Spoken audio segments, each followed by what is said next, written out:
Pengaruh pertambangan batubara pada sektor lingkungan, sosial, dan ekonomi di Kalimantan.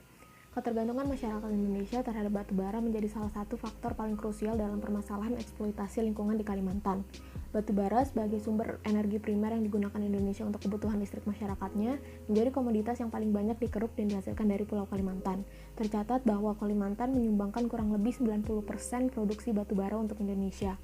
Ketergantungan akan batu bara ini berimplikasi pada pembukaan lahan-lahan tambang dan memunculkan perusahaan-perusahaan tambang baru.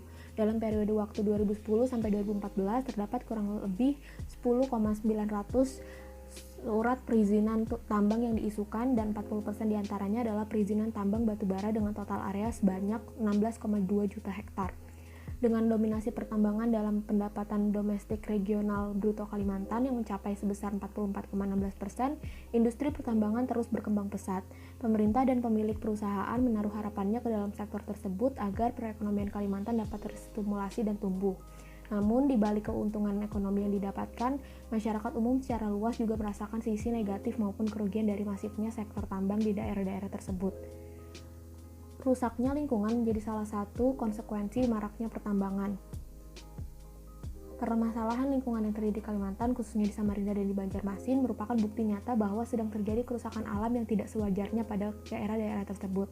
Kerugian yang dirasakan oleh masyarakat umum adalah lingkungan mereka yang semakin lama semakin rusak akibat pertambangan yang tidak dieksekusi dengan baik. Menurut data aktivis lingkungan, perusahaan tambang telah meninggalkan lebih dari 87.000 hektar lubang tambang di Kalimantan Timur. Hal ini berdampak pada kerusakan lingkungan di daerah tersebut. Data mencatat 71% wilayah Samarinda sudah dialokasikan sebagai lokasi pertambangan. Salah satunya adalah wilayah Makroman. Di Makroman, kerusakan alam sangat terasa oleh masyarakat, di mana sektor pertanian dan perikanan yang sempat menjadi mata pencarian utama warga Makroman menjadi terganggu karena banyaknya lokasi yang dijadikan sebagai konsesi pertambangan. Kerusakan lingkungan yang ditimbulkan juga bersifat long term dan dirasakan dalam jangka waktu panjang. Dengan dependensi tinggi terhadap pertambangan, resiko kerusakan lingkungan harus dapat diminimalisir dengan efektif. Hal ini mengharuskan pemerintah dan semua aktor yang berkepentingan untuk saling bekerja sama. Untuk menyelesaikan permasalahan ini, aktor yang paling penting dan paling berdampak secara efektif adalah pemerintah. Fokus utama dari environmentalism teori adalah negara dan manusia, yaitu anthropocentrisme, di mana environmentalism percaya bahwa sistem negara akan dan bisa menyelesaikan kerusakan alam dan bahwa tata politik dunia itu sedang baik-baik saja. Jikapun ada terjadi permasalahan di dalam struktur tatanan politik yang mempengaruhi lingkungan, environmentalism percaya bahwa kerangka dan sistem negara yang sama jugalah yang akan mengurusi hal tersebut dan tetap akan bertanggung jawab pada akhirnya. Environmentalism mendukung framework struktur sistem politik, sosial, dan ekonomi dunia, berbeda dengan green theory yang skeptis terhadap sistem tersebut dan lebih berfokus pada ecocentrism. Sehingga dalam kasus ini benar bahwa struktur politiklah yang mampu menjawab dan mengatasi permasalahan tersebut. Dengan pendekatan top-down, efisiensi kebijakan dapat terlaksana dengan baik. Dimulai dari kejelasan perizinan, sanksi dan peringatan untuk perusahaan tambang, kerusakan lingkungan dapat diminimalisir.